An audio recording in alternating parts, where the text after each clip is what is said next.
Welcome to the Left Wing Podcast in association with Aldi. Spend €30 in store for a chance to win €50,000 for your primary school.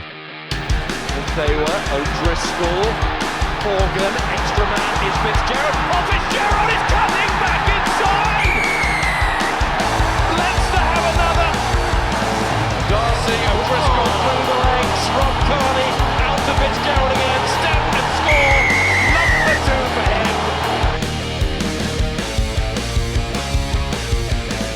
Hello and welcome to the Left Wing Independent.ie's rugby podcast in association with Aldi. I'm Will Slattery, delighted to be joined in studio as always by Luke Fitzgerald and our returning, I don't know if we're all co-hosts now or are they still the lead guest, Rory O'Connor, Cian, Tracey. Lads, welcome back from Japan.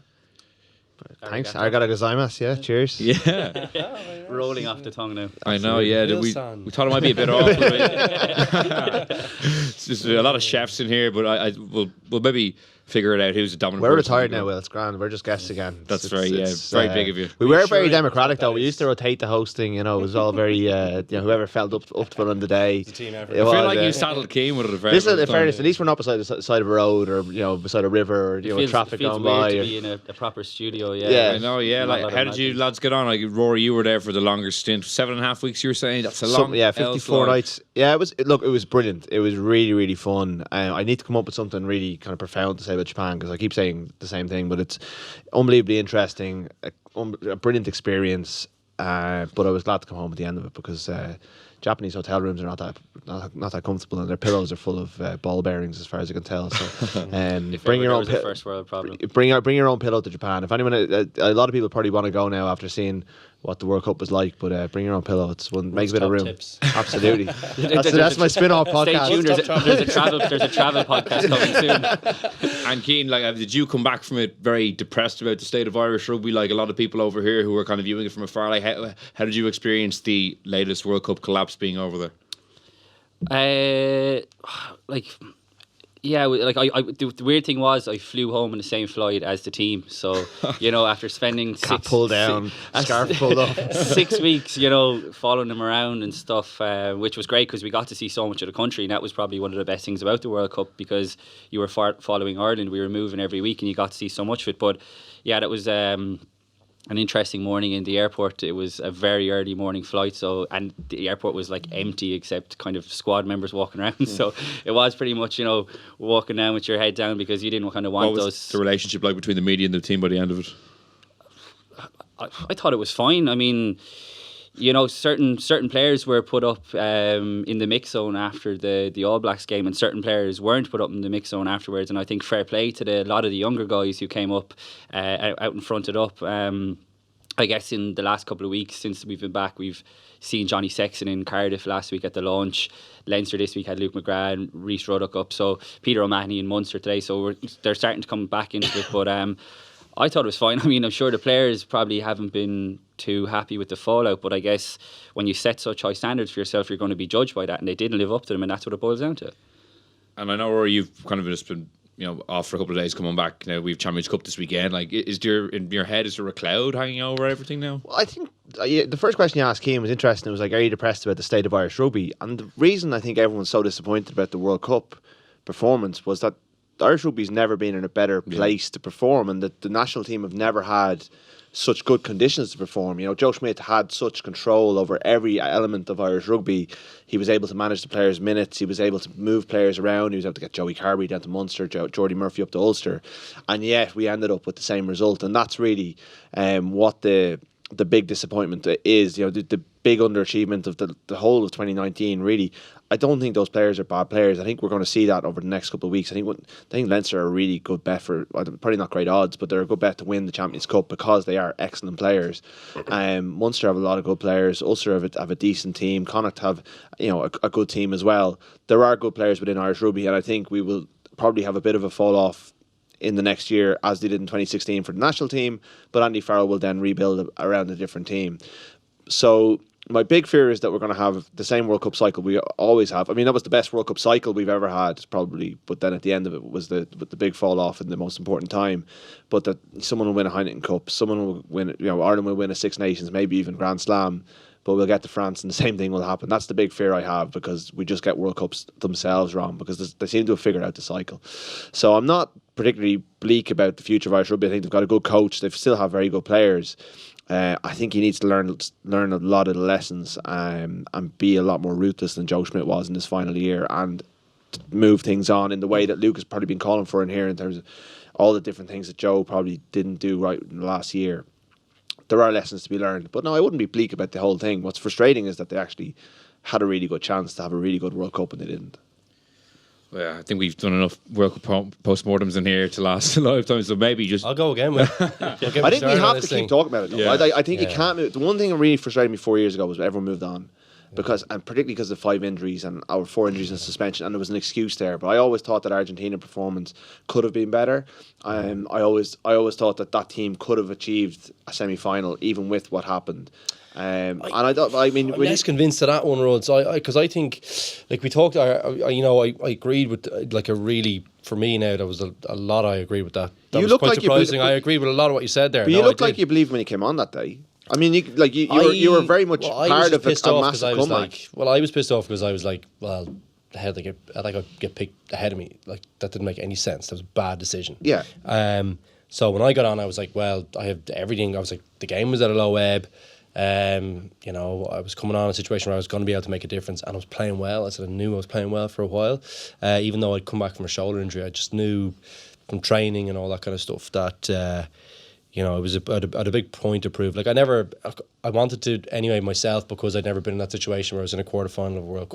When you got back to 2020 or 23-20 and we could have done it, but really we weren't in the game though, Rhodes. Like, and I think, like, look, I get the point. I do get the point. Yeah. But I always, how many times I've made this point about if you take the best 5 players, enough. Yeah. If you took them in New Zealand's team, they would be a very different team as well. That cycle, he got it right. He definitely got that right. We won the Six Nations coming into it. You look at Wales and England, they were the 2 top sides in the Six Nations. They were the 2 top performers. I think there's no coincidence in that, and timing the run in, playing well. And South Africa won the championship, even though I think New Zealand might be better than them, and I think England might be better than South Africa as well. But that's a different conversation. I think the timing was good the last time. I think the timing this time was bad. I think they had lots of things that, they just peaked way too early, and they're guys who were at the very top of the curve in terms of their playing ability, in terms of experience. November seemed to be the culmination of all that for me, and we talked about it at the time, saying, Jesus, are we going to have this situation here where we've peaked too early? And it looked to be the case. Like, and I always feel like your time to be brave is probably in the year before. Like, I think lots of other teams do that. They kind of bleed in guys where maybe they sacrifice a few results a good bit before. You can't just do it the Six Nations before. That's not the time to do it. It's very pressurised rugby, and need guys who have played a good bit of rugby before that in the squad. People will tell me, such and such had 8 caps, or, all this kind of stuff, and say, well, there's probably a few guys you can pick out in that team who were very much, it was going to be a big stretch for them to play their best rugby there, where there was lots of other guys who'd got a chance a year and a half. They had the potential to do that. So yeah, I agree. Like, and it comes back to this question. It was really interesting because I don't know whether I got kind of laughed off about it, but I was kind of saying, after the World Cup, I thought it was interesting to hear what Eddie Jones kind of mentioned about his World Cup cycle, and he was saying, well, it's a new team now. Yeah. And people were saying to me, because I asked the same questions, what do we do here? Like, how do we fix this? How do we get this to a situation where we have guys peaking at that stage rather than guys who were at the top of the curve the year previous? And I'm kind of saying, well, who's going to make it? Is that the first question you ask yourself? It might well be. It might not. We mightn't have the number of players. But I'd be suggesting to someone looking at it saying, well, it's probably a good place to start if you're looking at a post-mortem. It's like, well, who can make it to the next one, first of all? Yeah. Mm-hmm. You have to start getting the players. Is that, am I crazy, or is that a bit radical? The way Jones did it 4 years ago was interesting, because he kept Haskell, Robshaw, Hartley was captain. He kept everyone bar Tojo, basically. And then he got to the Lions, and then post Lions, I think that even he got to South Africa a year and a half before the World Cup. And then he brought in, having blooded Curry and a few others earlier, he kind of went, right, I'm going to be ruthless now, and he cut like the 2 6.5s, and he brought in 2 proper 7s. So I don't think Andy Farrell has the luxury of casting off players. I think there's not. I think we're all saying, or the general consensus seems to be, we find the balance. Yeah, but there's a few key positions I don't think he could I don't know if he should do that. I wonder, are Irish rugby so obsessed with 4-year cycles when you look at what South Africa have done now? Obviously, they've much bigger resources in terms of playing pool. But like what Rassie Erasmus did in such a short period of time, is that something that Irish rugby needs to do rather than focusing on 4 years? Is it two 2-year blocks, if you know what I mean, and try and peak that way? Because what we've been doing for the last few World Cups, we haven't tried that one yet. Absolutely, For God's sake, something has to change, and if it's not going to change now, when is it going to change? You know, we thought it after 2015 it'd be then. It wasn't. Something has to change now. Well, we'll probably touch on a lot of the stuff anyway over the course of the next, half an hour, 40 minutes, or what have you, Rory. Obviously, we're going to maybe go into more of the pools in depth now. Like Leinster are Pool 1, as you said, they are now the favourites ever since the Saracens news came out. Saracens have drifted away. Leinster 15th, 8th. They're in a pool with Benetton, Leon, and the Northampton Saints, which on the face of it is a pretty advantageous pool if you're looking at maybe trying to get a top seed and a home quarter and the inside track and a home semi-final. But again, Leinster will have a lot of guys who are coming back from the World Cup not in great form that we haven't seen play yet. Johnny Sexton, maybe one of the chief among them. There's obviously some good young players like Ronan Kelleher who have put their hand up, and even in the back row, Max Deegan and Caelan Doris have started well. Like, what are you expecting to see from them? They have a pretty good start at home to Benetton, so you'd expect an easy win there. But overall, over the first 2 weekends, like, what are you hoping to see from them? I would expect Leinster to finish as top seeds at the end of the pool. I think that pool is eminently winnable. I think they can go 6 from 6. I know Northampton are kind of coming good under Chris Boyd. They're a better team than they were probably 2 years ago when Leinster last played them and beat them in Franklin's Gardens. But and Treviso are a good team as well. Like, they shouldn't be dismissed. But starting at home against them and finishing away to them is probably a good way of doing it, because they'll probably be out of running by the time it gets to that round 6 game. Back-to-backs again. Northampton doable. Leon, top of the top 14, but don't really have the star power or European experience that you'd I think they'll be a threat. At home, they certainly will. And you have them at home early, like week 2 is the that's a big game. That's the big one. And last year, that was the game they lost to Toulouse, which put them on the back foot in the pool. But Toulouse are a better team than Leon, I think, caused. And Leinster kind of took their eye off the ball that day a little bit. I think Leinster have the squad. They've got another influx of young players who are looking good. They've got players coming back with points to prove. I mean, Johnny had a strange World Cup. He was the guy who dragged them through the kind of dark days after Japan, and looked to have kind of, was playing well until things went against him in the New Zealand game, and at times it was inches, but it just, stuff didn't go his way. I don't think he's going to have a bad season as a result of that, although he will probably take it to heart more than most. I think Leinster are in the best nick. I think of the 4 provinces, they're by far and away the best Irish chance of a winner, and I think they should be looking at winning this pool. It seemed cut and dried already. I don't want to dismiss Leon and Northampton, who are both doing really well domestically, albeit during a World Cup period where teams can be in flux, but Leinster look like, as Rory says, 6 from 6 looks like the most likely outcome. Yeah, I totally agree. I'm very interested to see this week. Okay, it's a handy enough game to start, but Stuart Lancaster's talking this week about how the gap between the international players and the guys that have been keeping the show on the road back home has narrowed, and that they want to pick guys in form. Because for me, that was one of the biggest flaws of Ireland's World Cup campaign. Guys were not picked on form. And it's very interesting to hear Stuart Lancaster now coming out, because there were definitely a couple of guys within that Leinster setup who had justifiable claims, the likes of Jordan Larmour, Rhys Ruddock, who were having really good World Cups and they didn't get rewarded for it. So if Leinster start rewarding their young players on form, perhaps that could seep into the national setup as well, because we started this conversation with talking about not picking players in form, and that has been a big issue over the last few years. Yeah, do you think, like, how unlikely is it, like, to see, okay, Ronan Kelleher will probably start, Sean Cronin's injured, likewise Jack Conan's is out, so Deegan or Doris will be in there, but for someone like Scott Penny, for instance, who's only 20 years old, but he's been one of the standout players. Will Connors was name checked as well. Yeah. I mean, they could put Fardy back to 6, put Ruddock in at 8. I mean, they have experienced options, but maybe this is the week where you go inexperienced, and then Leon is the one where you bring Doris is a lovely he's a nice shape of a guy. He's a big fella. Yeah, they do like him. They rate him very highly. Deegan as well. Like, I mean, look, to have the quality, I think regardless they're going to be very strong there. I think, conditions dependent. I think, if it's a nice day, you're probably picking Deegan, aren't you? Like, he's so good in the. I really like Deegan. I like Deegan a lot. I think he's improved a huge amount. I know there were some concerns maybe around his ability in the tight. I like Josh Murphy at 6. I really like him. I think he's an excellent rugby player. Every time I see him, I'm more and more impressed by him. Yeah, look, I think it's a great opportunity. I think they've been very impressed. The few guys that I have spoken to here and there, there's a few really good up and coming guys. They really like this young guy Baird as well. They just really, really rate him. You'd have James Ryan come back into the fold. Cian Healy already has stretched the legs as well.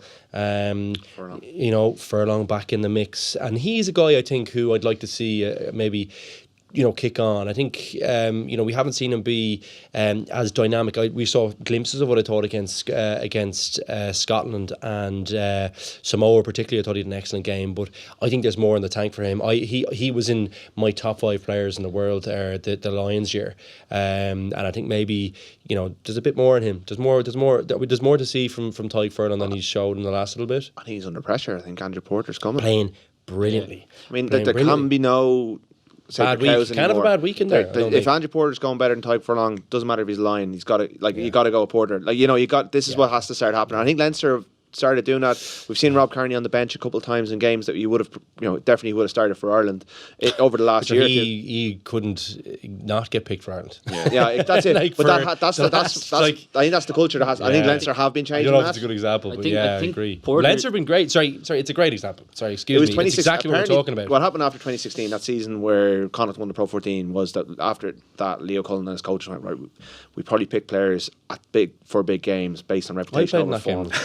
I don't but that was apparently the big thing. Apparently that was the big takeaway the coaches took, and that was one of the things. Since then they have 100%. There's others I'm thinking of, but it's but that apparently is what's big change, and I think that is a big contrast between when we look at the big contrast between Leinster and Ireland. That has been a big topic in the last couple of weeks. That's one of the things I think that players they've been really good at that. They've been but it's interesting when it's the provincial side that's more likely to drop the bigger name, whereas it surely should be the other way around usually. Not necessarily. You've got shorter windows. That's a big thing. The shorter windows, the more pressure. You'll rely on combinations that have worked together because you've got such a short window to get organised and get flow into the game. And that's the big challenge with international rugby. It's a way, way more difficult job than a provincial coach. You have way more opportunity to, if you're a really, really good coach, I always think that shines through much better in a situation where you have them all year and you have way longer periods together. Players who are more used to each other, players who are used to the system, all the language is the same. You don't have any of these. Now, look, you are dealing with better players, but you're also playing against better players. So I think if you're a really good coach, it really, really shines through when you got more time with the guys. And to that end, Stuart Lancaster is someone who gets a lot of praise from the Leinster guys, and I was talking to you about it just before we came on there in the office about, he addressed the remarks that O'Driscoll and the Seawa made read the way Leinster playing under him versus how Ireland were maybe playing, and if there was some sort of muddled thinking between it. And again, he seemed to, I thought, reading the quotes he gave to you and the other lads, that he seemed almost like he was trying to downplay it, that he almost sounded offended by the notion for some reason, even though it's actually a compliment, if anything, to the way Leinster are playing. Yeah, I think his point was probably that he doesn't want the finger pointed at him for doing a good job and for Ireland's failed World Cup.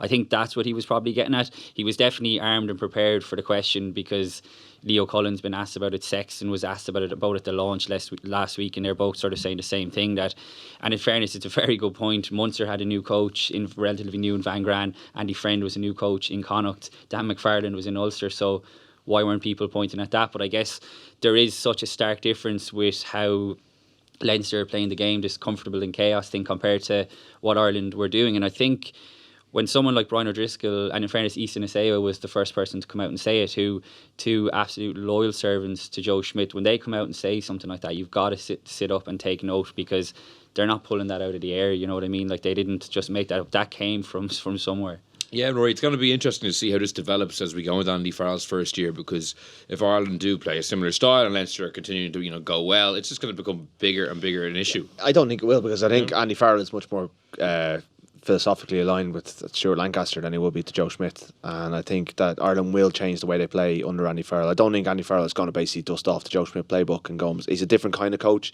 He's not as intense. He's not as I wouldn't say he's as controlling in terms of every element of the play. I think there will be I think they will play more heads up. They'll probably go more with the Saracen style shape.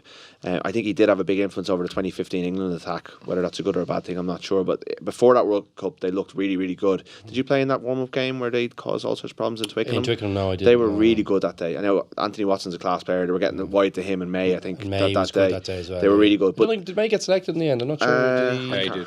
Did. No, for the World Cup. No, but did he play in the games? I don't know if he played in the games for them. I don't anyway, think so. He was brilliant that day. But there was a few terrible tackles. Sorry for being honest. But I think Farrell will bring in. Yeah. It won't be as much. Well, I think because they've worked together, because Cat was the attack coach in Lancaster's time as well, it's much more in line. So I think I think the style of play will be better. He'd do well now to focus on the defence. But there is his defence. The defence was bloody terrible in the World Cup. Isn't there some suggestion though that he wants to have more of a say in the attacking? That's from what I hear. He'd be focusing on the defence. I would be. The way I get the connection if I'm him is through. Like Leinster are really good at working on the transition stuff. I'd be talking to Stuart Lancaster about what are they doing for transition to attack, maybe get involved in that part of it. He just needs to offload that and get the defence right. You look at every team that played well in the World Cup, every single one of them, England against New Zealand, dominated New Zealand defensively. New Zealand against us, dominated us defensively. In the final, South Africa dominated England. I thought it was 2011 was the World Cup of the high ball. Remember Argentina were just unbelievable. 07. I thought like this time around, defences, like it was just everyone was talking about Japan playing great rugby. But as soon as it came up against a big, heavy, committed, hard off the line defence, they just couldn't manage the game against them. And I thought that told in every single big match. That's why Wales and South Africa was such a tight match. Two very good defences.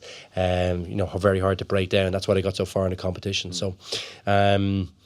Yeah, I don't know. I'd be focusing on that if I was him. I wouldn't be worrying about let Mike Catt do his job. Let him have his imprint on the game. Let the guys. I think the comfortable in chaos thing is a very interesting mindset. But there's something to it in that Leinster players seem to.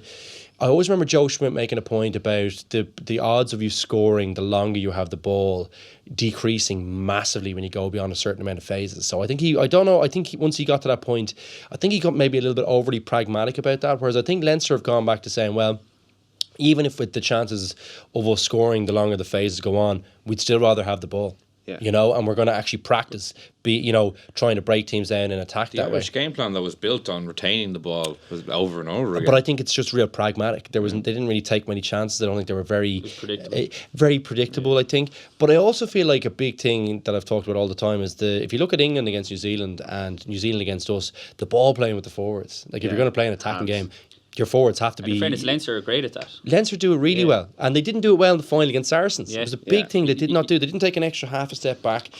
When they got really pressurised, they didn't ball play amongst us. I'd be really focused on that. I think every good team I see playing the game, their forwards have all got good handling ability, and we've got forwards who have great handling ability. I don't know what that was something to me that really pissed me off watching the team the last year and a half. Was that I was saying, what's going on here? What happened to all these really nice moves? Game in 17. That was the best. Remember they were doing that move where he was tipping on 2-4 passes before you saw it in the Leinster game the other night when it's not all the starting players. The front row for Andrew Porter's first try are involved in a set piece move where Ronan Kelleher goes through, offloads to Cian Healy, and then Porter picks and goes. The three front rows, two guys who are not first choice, all comfortable at the ball no matter what numbers on the back. Pre-contact is the hard one. Yeah. Forget about everyone goes on about offloading. Pre-contact, all the best teams in the world do it before contact. It's the best way. The other day when he got smashed out. That's exactly what it's the best time. That's when it's the hardest to do. When you've dominated contact, got the hands through, it's usually a short one off either side. If you've dominated and the hands are through, it's fine. Where you need to be brave is before contact. So I think you've a few really good things you can focus on there. And like a big thing for Andy Farrell is going to be, figuring out who goes where. Like it's, who he's going to pick in different positions. I would suggest Joey Carberry at fullback. I think it's a mistake picking him at 10. I think he's a brilliant fullback. I think it was a mistake for him to leave. Well, I think it was kind of interesting enough. I think for Leinster, they had decided. I know Graham Henry came out with that thing about him being a number 10. I think they thought he was going to be the natural successor to Rob Kearney, but it looks like Larmer's in that slot now. I don't know. I think Carberry was so good for Munster last season when he was fit at number 10. It's different. I just don't think he's that good at 10. I think he's a brilliant 15. He's a class 15 against really good teams. I think he has the potential to be a class 10 though as well. To be honest, I think he showed that when he was fit for Munster. He was running the game plan when Munster against were really good teams though. But Gloucester, that game against Gloucester. What about Exeter? Then they only Kingsholm. drew. But he wasn't. I think he's absolutely crucial. I know sure to get onto Munster to everything that Munster are going to do over the I think people get confused with him being a really good rugby player versus a really good 10. I always think that with guys like him. I just think there's a certain kind of player that, just to my eye, I just feel like I look at him and I don't think 10. I just feel like brilliant rugby player, kind of one of those fellas who could be nearly stuck for a position. I always think 15 is where he would have a massive he'd have the best impact on the game back there. He's a brilliant reader of the game. I think at 10 he doesn't get to show his footwork enough. I think he actually brings his wingers into play. He opens up the pitch for you. Plus he gives you another really good kicking option. He's a heads up rugby player. I think he made a mistake moving look, he's done it now. He's committed to it, but you could still pick that guy at 15 if they're stuck without Simon Zebo, or they're not going to pick Tiernan O'Halloran. Just because he's playing 10 for Munster doesn't mean he can't play 15 for Ireland. Yeah, that's what I think as well. He could be Munster's 10 for the next 10 years, but if you want to get the best, because it's a different standard playing international. It's very different. Who's going to be your 10 in 4 years' time? Like, that's the question. Is Johnny actually going to go to 38 at the World Cup? Even though he said 37. Does Harry Byrne or Ross Byrne, going to make, like, Harry Byrne is the one they're all talking about now, but so like Cardy's going to be around. All things being equal, though, Joey Carberry is going to be the 10. I would assume if he's fit. Yeah. We leave the 2023 takeover stage. That could be a Christmas special. Someone stop this madness. We won't do the pools chronologically, but we're moving on to Munster's pool now. Obviously, they have Saracens and Racing as well as the Ospreys. Ospreys this weekend came, which is probably just as well to start off with maybe your most winnable game, albeit it is on the road. They're 20-1, and we were discussing earlier as well that even though they've new coaches in Larkham and Roundtree, and there's a bit of positivity from that, with injury to Joey Carberry in such a tough pool, that they're probably as far away in terms of winning the tournament at this stage, at this juncture, than they have been in a couple of years. Yeah, I reckon in the summer when they got Larkham and Roundtree in, they knew they were going to be coming in late. Obviously Roundtree much later because he was with Georgia at the World Cup. So I think there has been an acceptance that this is going to take time, that it might not happen this season. They've spent a lot of money to get two, let's face it, world-class coaches in. The talk is that they're going to have two world-class players arriving next season, Dialende and RG Snyman, who are potentially massive game changers who could easily be the difference between Munster getting to 3 consecutive Heineken Cup semi-finals and getting to the final. At the outset now, it's going to take time. I think we're seeing glimpses of what Larkham is all about. We saw it against Ulster.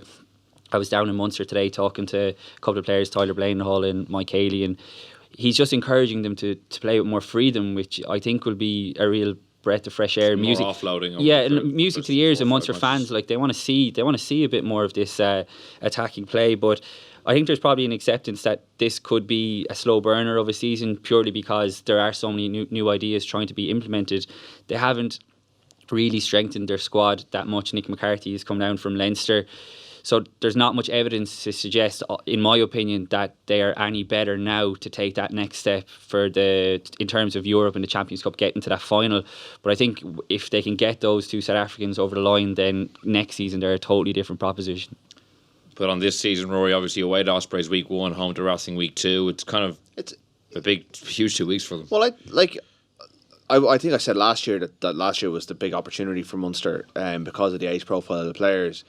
And then when you saw the pool being drawn in June or July or whenever it was, you're like, oh, that's it, like Munster. And there is actually an argument for Munster because they can't do it because of who they are and because of their tradition in this tournament. But there's actually an argument for Munster going full balls on the Pro 14 and getting top seeding for next year's European Cup. So they get a good draw, bring in Snyman and Dialende, and they can win it then. But you can't obviously do that because you're Munster and your tradition is there.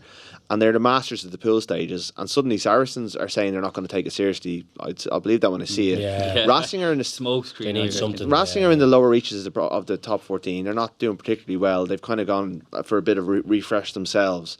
And Ospreys are guaranteed 10 points if you have anything about you. So I think Munster can get out of their pool, and they've been pretty unlucky with draws over the last couple of years. And I think when it does get to the top 4, this squad isn't good enough. But if they get an Edinburgh in a quarter final again, they're more than capable of getting through that. If they can avoid a Saracens or a Claremont, I think they can get through that, and then suddenly they have a chance. So I wouldn't write. I think 20-1 is probably about right. And you could take out one of the big guns or two big guns potentially. Exactly. Like they're in a pool where it looked on paper like it was going to be really tough. I don't think they're going to win it. I think they probably will go back to knockouts, and then they're relying on a good draw. It's just a pity they don't have Diolande and Sneeman here this year, because like that would just get them over the line. They need a lot more from Peter O'Mahony in terms of his ball playing, his ball carrying and things like that. I think they need to get him back to his best if they can. They need Conor Murray. They need lads to be pissed off at the World Cup. They need a nightmare at home though. They're always a nightmare at home. They're really great at home. Yeah. You know, so you always, I think you can nearly, I'm not going to say you nearly guarantee it, but you'd be pretty close to saying that there'd be Bardasari's one pretty bloody close to winning 3 of them and working from that base. And then you say to yourself, Ospreys week 1, yeah, they're missing JJ as well this week, which is a bit of a challenge for them as well. Obviously Joey gone. Like they are challenges for the team that they'll have to wear this week, so that'll take a really big performance. But if they can nick one, they've 3 really. They do have 3 really big performances. They start with 9 points. Are they home to Saracens first or away? They are away to Saracens first. So like if they get 9 points for the first 2 games, because they fancy their chance of beating Racing and Thomond. Like Racing lost in Ravenhill last year. Yeah. They need a bit of bad weather. I don't think anyone would argue that they're good enough to get out of this pool, but I think what we've seen over the last 3 years is there's such a big gap when you get to the semi-final in terms of that last 4. There's a big gap, and Munster have been quite off it, and there's not much to suggest, I would think, that they're any better to take that next step. But I think in terms of getting out of the pool, I think they're definitely good enough. And what about the Joey Carberry situation, Rory? Obviously there's kind of an undefined period of how long he might be out for. It's been an absolute disaster for him and how he's how his season or his years unfolded almost, injured in the Six Nations, maybe rushed back possibly for that quarter-final against Edinburgh. Then on the side, I think he started 3 matches for club and country in 2019, or since February 1st, sorry. Yeah. Since the start of the Six Nations, he started 3 games and maybe made 6 substitute appearances. And now we don't even know if he might be back for the Six Nations. Looks pretty clear now that he shouldn't have gone to the World Cup, doesn't it? I mean, it looks like he didn't do himself any justice over there, and he didn't look right. The Japan game, he didn't look right. He was kind of running and treacle. I thought he wasn't able to step. He's such a good player, and whether he's a fullback or a 10, he's definitely got a part to play in Irish rugby in the next 10 years. There's no doubt about that. Yeah, and he's really important. Like, he's really, really important. And I think Munster are right to just go hands off, get it right, and get it right properly, because he relies on those ankles a lot, Yeah, and he's had problems with his ankle before, and that's the issue. But you got to feel sorry for him. Like a World Cup, like once every 4 years. If I was, a professional rugby player and I was in the same position, I would have done the exact same thing. It's not his call. I was going to say, as someone who would have. Oh, sorry. Technical issues. Karate kept the microphone. As someone who would have suffered the fair share of injuries, like it's very difficult though to pump the brakes on yourself, I'd imagine, when there's such a big match to be played in. I don't know. Look, it depends. Like, I don't know how serious that injury was that he had going over. Look, there's some of them that you just want the doctor to say, listen, sorry, it's not going to happen. But like, there is lots of them where some people just have unbelievably good healing power. I always think Rob Kearney was a guy who had great, like, for whatever it was, there was always a carrot at the end, and he always seemed to get back from his unbelievable injuries before, like, Six Nations and stuff. So some people just have great healing powers, and they're just great trainers and that. So it's a grey area. We obviously know with the benefit of hindsight now that probably wasn't the right decision, but who's to say that it would have been. I always think with these ones, what is quite important is the difference between something that affects your running and an upper body injury. I think they're 2 very different things in terms of your ability to play the game. If you can't run in a field game, you're going to struggle. You're going to struggle. It sounds like a really basic thing to say, but those injuries, I always said, well, maybe it's because I was on the wing and you're marking usually the fastest 2, either the fullback, second centre, or wing. You're usually tackling those guys. You got to be able to run to catch those guys. But I would suggest the same thing on any position on the pitch. Actually, if you can't run, you probably shouldn't be playing, and you probably shouldn't have gone. But someone has to step in and take that decision for you. They're a very difficult thing to do. Munster are not happy about this at all. Just reading between the lines, like there's been a lot of, like, Van Gran at the launch last week was kind of saying he's our player, he's under our care now, we're going to look after him. So there has been these sort of issues, and I guess they've invested a lot in kind of getting him down as well. And like I mentioned earlier, he is so important to everything that Munster do. And like, the one thing about it is there's real uncertainty about how serious the issue is. I was down in Limerick today again trying to get more information, and the update is that there is no update. Now, this is what they're saying publicly, so I'm not sure if that's, like almost like two GDPR fingers up kind at of the thing, or- IRFU trying to make it sound even more serious, because but no, but it's everything's located on a central system. yeah, too. but so just they'll have publicly, that. I think Munster are trying to get their point across that this guy is our main man and he's come back to us now, and he might, if he is out till after Christmas, that's the bones of the Champions Cup and they might be out of competition by then. So I think they're rightly feeling aggrieved. Yeah, if he's out of those back-to-backs against Saracens, it'll be very difficult, Rory. And I know you were at the World Cup, or you might have been home when the Saracens news broke, and we don't have to debate the actual air, I think. the ins and outs of what they've been charged with, but in terms of how it might affect them in Europe this season, there's talk from Mark McCall that they might prioritise the league and guarantee their safety, which they should be able to get with their squad fairly comfortably. But it could even spur them on even more, kind of an us against the world kind of thing. You wouldn't know how it might. Yeah, I do think the fact that it's 2 weeks after a World Cup final that a lot of them played in will mean that they may start slowly in the tournament, because I don't know if he'll rush back Itoje, Owen Farrell and all those players, particularly when he has a relegation fight basically to deal with.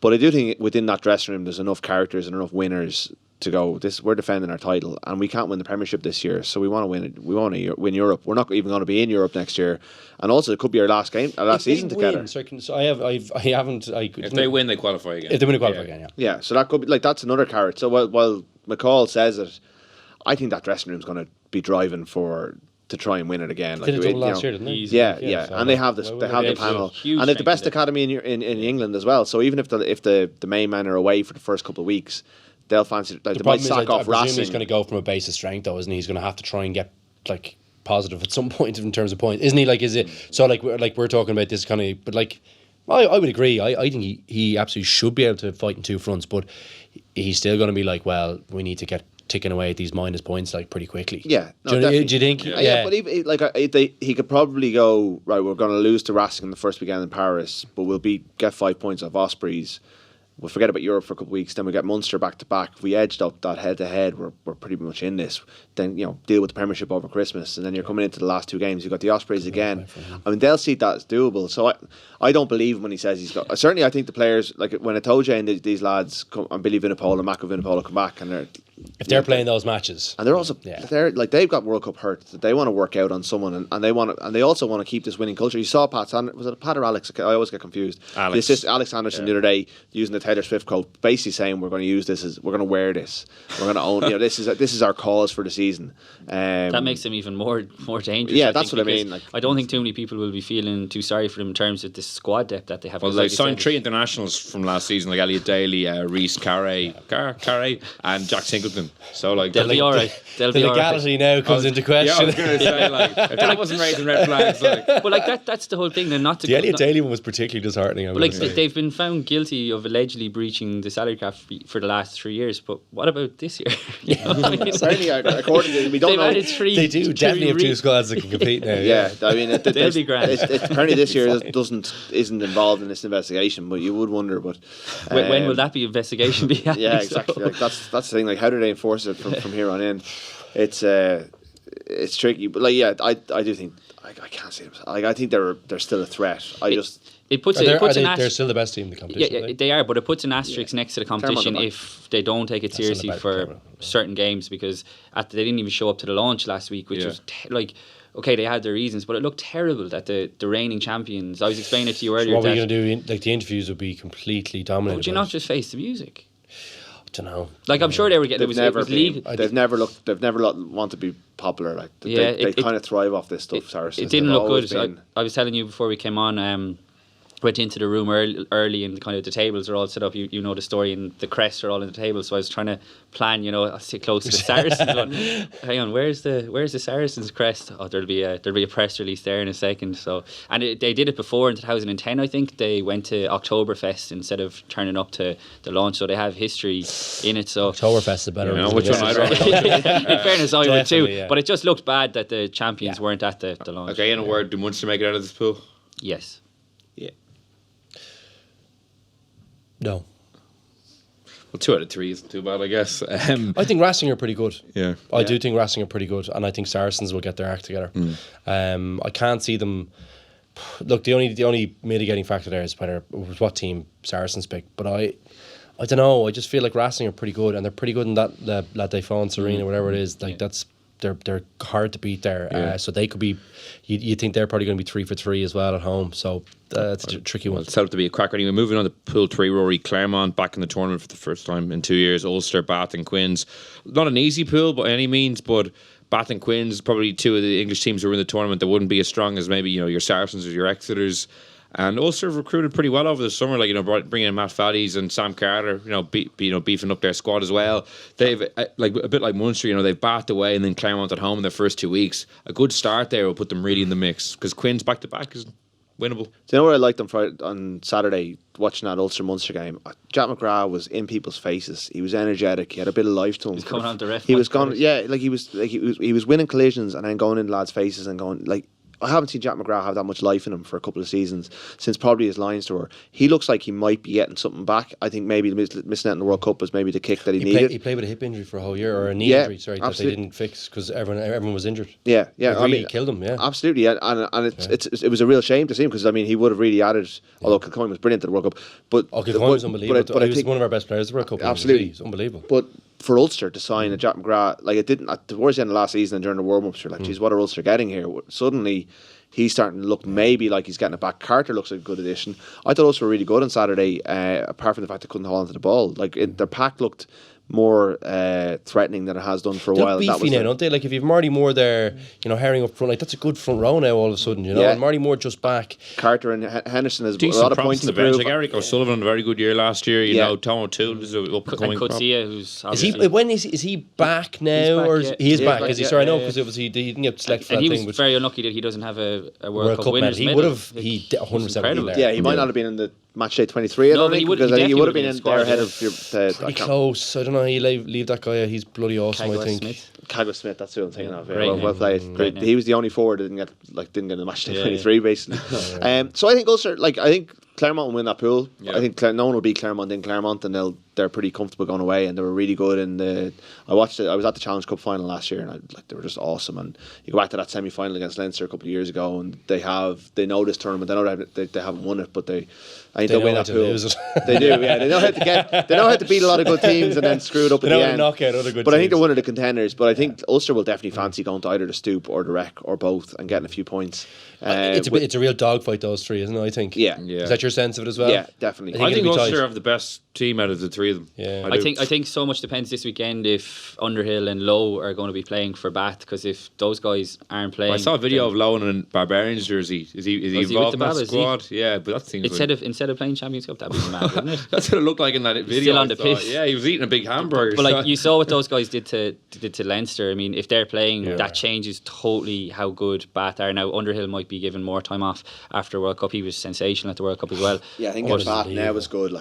Bath. Especially over there. Yeah. And Bath are one of these teams, if you beat them early, they'll give up, Yeah. Anthony Watson, I suppose, in the same boat. Harlequins are weird. They're two of those tricky, disappointing English clubs, but they'll always give you a game. They'll be tough to beat at home. They will be tough to beat. And they're tough grounds. They're tight grounds, heavy, underfoot. They're not unbelievably quick games, which I think probably suits the Irish teams a bit more. And just as another World Cup digression, Rory, Claremont, if they don't win anything, it's gonna be a long season. Well, you were trying to get us to move on from this. I want to get Rory's opinion on this one. I think if Claremont don't go well this year, don't win a big trophy. Frank Azem has been there for 5 years. He should have been gone long ago. Joe Schmidt makes his return to Claremont back into rugby. He said he'll be free next summer. Is that where do you think he might end up? What about that? I think that's definitely one of the very possible locations that he could end up. I think he's very well regarded there. He loved his time there himself. He's well regarded everywhere. But he is very. It's just difficult. So it's hard to Claremont like him for 2 years, and he's an unbelievable coach. But in particular in Claremont, he's really well. He has with a team he has there. every week. He's got the French. They have a great medical system for his kids. Joe Schmidt will be leading France at their home World Cup. And as Johnny Sexton said last week, that is a scary proposition. Who said that? Johnny Sexton, as he said last week. If he got his hands on France, coach. If he got his hands on them, I'm serious. He's an unbelievable coach. He made some bad picks. What would he do with Ballymena? He wouldn't pick him. He'd be taken out. Great athlete. Yeah. But it would pick him. Yeah. He might be able to sort him out. He's retired anyway. Fair play, retiring before he gets sacked. Yeah. But I think look, that's definitely live up. Like that makes a lot of sense for Joe. I think as a next move. I think he might want to go home. I think somewhere in Oz or something. I think is the Australian job not a? I heard he's not in the running for that from a fairly good source. Rennie is the Glasgow fella, isn't it? Yeah. I don't think he fancies. I don't know, but I think Wait for a the club. book. It'll be in the book. It'll be in the book. Yeah, a club. I didn't realise he's writing a book. Yeah, 2 weeks. Where do you find the time? I know. Well, that's a very good question. Yeah. He obviously wasn't. That's why he had 4 days off in 6 over years. selection. Yeah, he was writing chapters of his book. Send the team in early. Same team. Well, good to get your opinion on the Schmidt thing anyway. So moving on to the last Irish pool, Connacht, Montpellier, Toulouse and Gloucester. And we were, again, talking about this earlier. It shows how much work we do in the office set before the podcast. But Connacht are favourites to beat Montpellier at the weekend, which is a funny one, isn't it? But overall, that's another tough pool for them. Like, it's kind of one of the pools they got when they first got into it a couple of years ago, maybe 7, 8, 9 years ago, where if they took maybe 1 or 2 scalps, it would probably constitute a successful outing, with a couple of big French teams, and Gloucester, who've recruited well and have been pretty good in the Premiership over the last couple of years. Yeah, it's great that Connacht are back in the Champions Cup. I really like what Andy Friend is doing there, and I hadn't seen a lot of the games early in the season because we were in Japan and trying to catch up on highlights and bits and pieces. But I went down to the sports ground last week, full of confidence that our excitement really just to kind of see where Connacht were, and they were bad. They were worryingly poor, as well as Leinster played, and Leinster were outstanding. Their strength and depth is just a major issue. We talked about Munster having their problems at 10. Connacht have serious issues in the second row. They lost Finlay Bealham early last week, which was a massive blow. They're hoping to have Ultan Delan back this week, but you're only playing a big beefy French pack as well in your I was just going to say, if you were to pick one French team to come, and in fairness, Andy Friend said it. He said Montpellier are going to look at the blueprint that Leinster set in terms of bully them up front, and that's how you beat Connacht. But I wonder, will the IRFU come in and will they try and get Connacht another second row? They're so short there. They were playing Sean O'Brien there last week, who's a lock, and he only lasted a couple of minutes on his return. You look at someone like Ryan Baird. He looks like he primed and ready for action. Yeah. Could he go down and for a season and because he's loan him? They should loan him for a few weeks. This is what Irish rugby need to do. Let's have a lot of guys sitting on the bench. And he would start for Connacht because they're so short in injuries, and then you're talking about the bigger picture again in Irish rugby, and then get him back up to Leinster. That's a great idea. Leinster won't be happy about that, but there's loads of views. That's a great idea. Loads of locks. Yeah, no, seriously, they should really consider that now. If one of the teams are short, you should be able to. And what's the point in having everyone essentially contracted? If the Irish the loan system, I think, is one that could work really well in Irish rugby. Because some of the guys will want to stay and fight for a position. They absolutely will want to do that, and most of the strength and conditioning programs will be fairly, aligned, and you won't be doing too much crazy stuff. You'll have good people in charge of the medical stuff. I think that's a great idea, Cian. I think, particularly when a few provinces are struggling and there's lots of people who could add value very quickly. I think it has to be for a defined period, though. You can't just have lads going for like 2 weeks. Doing Connacht are short this week, send down. No, you could do it has to be 6 months or something. Or do you know what I mean? If this problem, this is just my opinion, if this problem was in Munster or Leinster, okay, would never be in Leinster, they would 100% be getting the help. So if the RFU were serious about trying to build Connacht, because Connacht are important to the overall face of Irish rugby as well. You've seen more and more of these young players breaking through. They need to be helped out, and I think someone like a Ryan Baird would be an ideal fit. Well, think about how many good guys have come from Connacht in the last couple of years and are playing in the different teams. And Andy Friend is playing a really attractive brand of rugby. Which what's your take on him? I think I like him every time I hear him really speaking. like him. I think is he well thought of amongst the player group down there? Really impressive, and it's really refreshing talking to him, because every time you talk to him, you feel like he's telling the truth. He's not hiding anything. He was really honest about the Leinster defeat. The players are loving playing with him. I remember speaking to Jack Harty about him in Japan, and he was saying that after the sort of Kieran Keane, it was a tough season, but he's come in, he's given the lads license to play what they see, and you've seen Jack Harty's come on leaps and bounds, and I think other players like Tom Farrell has come on hugely. Come on hugely. Peter Robb, these guys are benefiting from the style of play, and in fairness, Nigel Carolan is doing a good job in that regard too. So this all feeds into the bigger picture, like we were talking about. What's the point in developing the ground if you're not actually going to help them out when they're short? If you're not, absolutely. If you haven't, there's a recognition they're not going to get the budget, but I don't know. I feel look, if Leinster had an injury crisis, you say, well, look, he is a Leinster player, Leinster need him back. But I don't know. Other than that, I'd say, why wouldn't you give someone a 3-month stint down there where they actually are playing professional rugby? I don't know. I see only upside in that. And even if it's not from Leinster, I mean, they seem like the obvious. It's the Super Rugby off season. There's lads on the market like. No, exactly. Munster, but does that help Irish rugby? I think they need to move away from that. Like Ryan Munster Baird took in Jed Holloway. Like I was trying to think of his name. Where is he now? Is he? No, he's still there. But like I think that's the wrong way to go about this. Like if like we're talking about building towards changing things in the cycle, Ryan Baird is an absolute guaranteed future international. Like it's just a question of really when. He's outstanding. I mean, he's a gem. He was just like in school, and for the under-20s this year, he came into it late. He was injured, but he's just an outstanding player. He actually reminds me of James Ryan a lot, and the prospect of the two of them down the road playing in the same second row is really exciting. But I think we need to be promoting these Irish guys rather than getting a journeyman Super But Rugby. as Rory said, there need to be some sort of way of structuring. Yeah, and you don't want to dilute. You don't want to dilute the whole. But there has to be ways. The challenge is always going to be like, as soon as we say it, I'm kind of thinking, well, that person will come back to Leinster and know all the calls.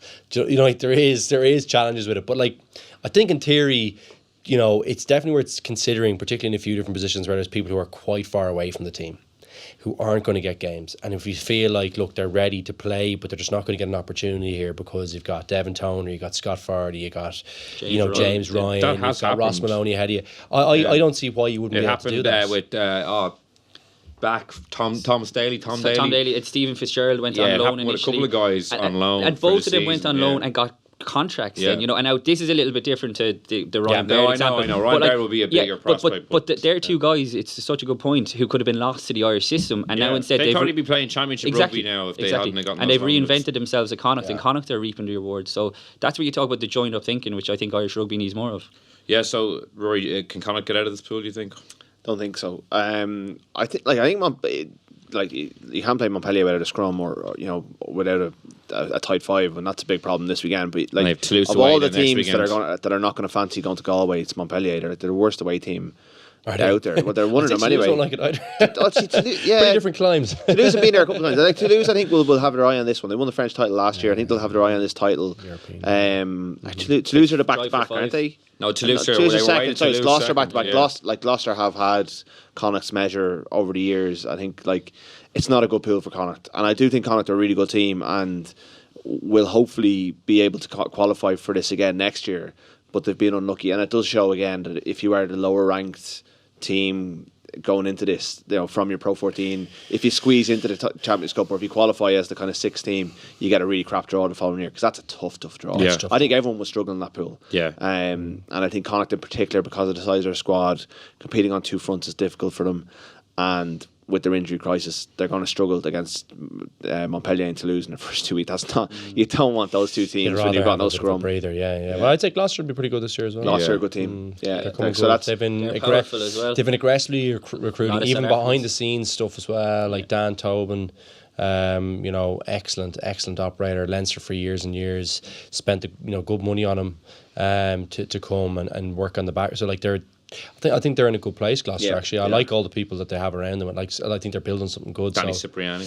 Yeah, I'm not a big fan of his in terms of get us back in the Daily Mail with a few for lots of reasons. Yeah, I proved right. I told you they wouldn't pick him, and they were right not to pick him. But you put him behind a beefy pack that's going forward. He's going to run the game very well. He's an excellent footballer. I just would never trust him in a big game. But other than that, I think. I completely forgot he was there. I think he's a pretty there. But in fairness, he's very reformed. It doesn't seem like there's any bullshit with him anymore. In terms of out partying or whatever, and kind of going against team, rules or whatever, So he looks, and he's played great rugby there, but they'd be tough to beat. And the last pool quickly, lads: Exeter, Glasgow, La Rochelle, and Sale. Obviously, Ronan O'Gara there with La Rochelle, which will provide some interest.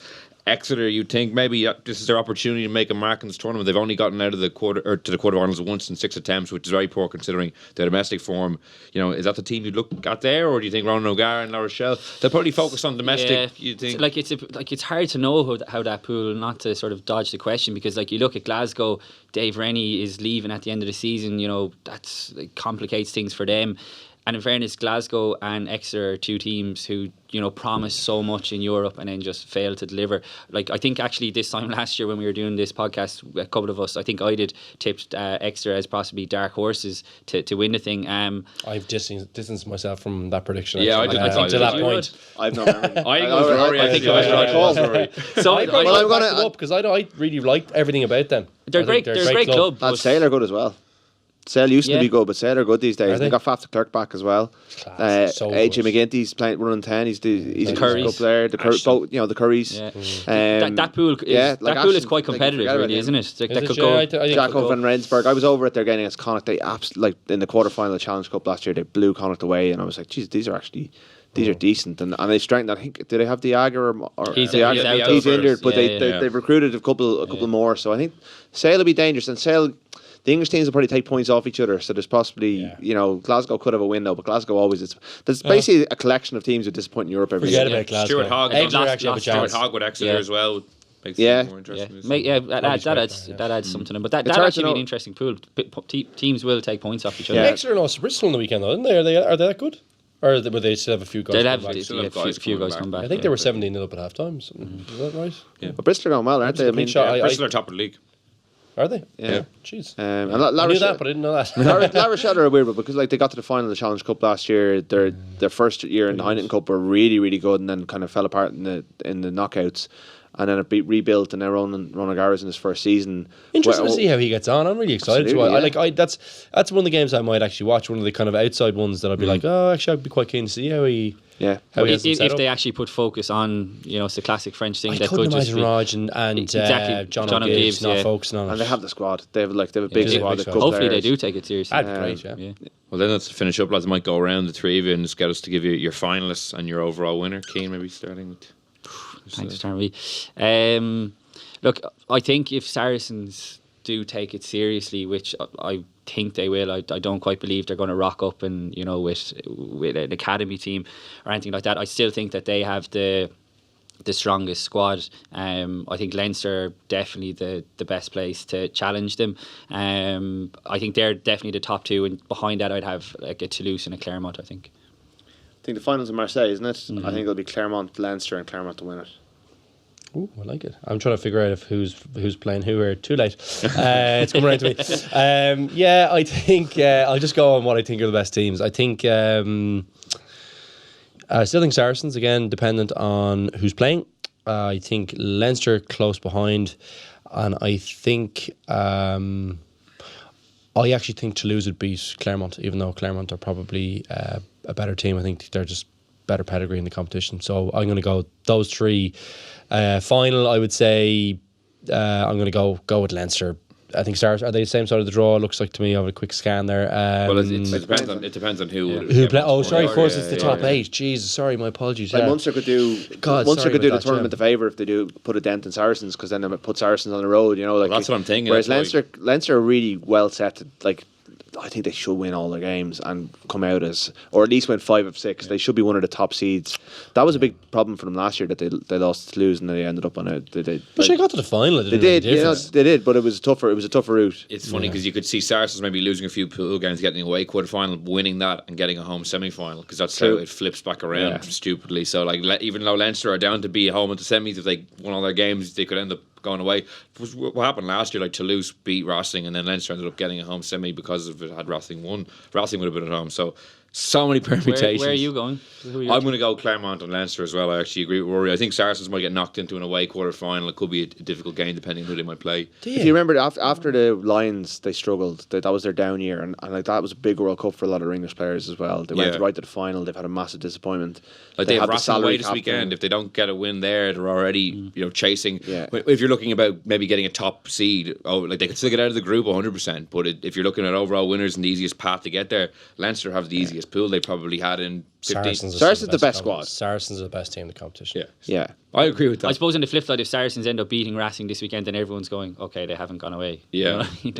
I think it's absolutely mental to have anyone else but them. Yeah. I think they're only going to get better. They've added good players to that brilliant squad already. I don't see any long-term injuries really, is there, to anyone after the World Cup? No. I'd say they'd be really hard to beat. Well, a lot covered, a lot to look forward to over the course of the next couple of weeks. Luke, Rory, Keane, thanks so much for joining me. Cheers, lads. Cheers. And that's all we have time for on the Left Wing this week in association with Aldi. Thank you so much for listening. We will be back next week reviewing all the Champions Cup action. And in the meantime, you could subscribe to us on iTunes, SoundCloud, or listen on independent.ie. So until next week, thank you for listening, and goodbye.